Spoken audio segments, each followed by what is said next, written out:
చాలామంది ఒక పాయింట్లో ఫెయిల్ అవుతారు లీడర్షిప్ క్వాలిటీలో. అదేంటో చెప్తాను నేను మీకు. Failure management. అనుకున్నది అవ్వకపోతే ఎలా ఉండాలి, అనుకోనిది జరిగితే ఏముండాలి, సడన్గా పడిపోతే ఏముండాలి, సడన్గా ఫెయిల్యూర్ వస్తే ఏం చేయాలి, బిగ్ ఫెయిల్యూర్ని ఎట్లా మేనేజ్ చేయాలి. Failure management big quality of leadership. ఇక్కడ చాలామంది ఫెయిల్ అవుతుంటారు. ఫెయిల్యూర్ మేనేజ్మెంట్ ఒకటి ఉంది, ఇంకోటి ఏం చెప్పండి. లీడర్షిప్ క్వాలిటీలో చాలామంది ఫెయిల్ అయితే ఎక్కడంటే that is success management. Success అయిన తర్వాత మేనేజ్ చేసుకోలేదు చాలామంది. అతను ఎందుకు లైఫ్లో ఓడిపోయాడు తెలుసా? సక్సెస్ అయ్యాడు, ఆ తర్వాత ఓడిపోయాడు. ఆ సక్సెస్ని మేనేజ్ చేయడం రాలేదు తనకి. కొంతమంది ఫెయిల్యూర్ని మేనేజ్ చేయడం రాదు, అందుకని లైఫ్లో పడిపోతారు. కంప్లీట్గా లీడర్షిప్లో ఫెయిల్యూర్ మేనేజ్మెంట్ ఉంది, లీడర్షిప్లో సక్సెస్ మేనేజ్మెంట్ ఉంది. దాన్ని మేనేజ్ చేయాలి. ఫర్ ఎగ్జాంపుల్ ఇప్పుడు నేను మీకు ఫార్ములా చెప్తాను, గుర్తుపెట్టుకోండి, చాలా జాగ్రత్తగా వినండి అందరూ కూడా.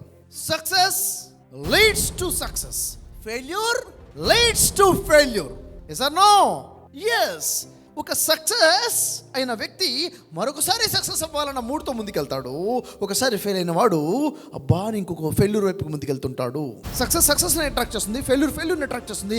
Success leads to success, failure leads to failure. అలాంటప్పుడు నేను ఈ మంత్ ఫెయిల్ అయిపోతే నెక్స్ట్ మంత్ ఏమవుతాను? ఫెయిలే కదా అయ్యేది. సో సక్సెస్ అవ్వాలంటే ఏం చేయాలి? మీరు ఫెయిల్ అయ్యారా? రిజల్ట్ రాలేదా? రిజల్ట్ రాలేదు. Yes or no? ప్రయత్నం చేశారు కదా, ప్రయత్నించడం సక్సెసే కదా. సో ఎప్పుడు కూడా ఫెయిల్యూర్లో అవుట్కమ్ ఫెయిల్యూర్ చూడొద్దు, ప్రాసెస్లో నా సక్సెస్ చూడాలి. ఎప్పుడైతే నువ్వు సక్సెస్ని చూస్తావో that leads to another success.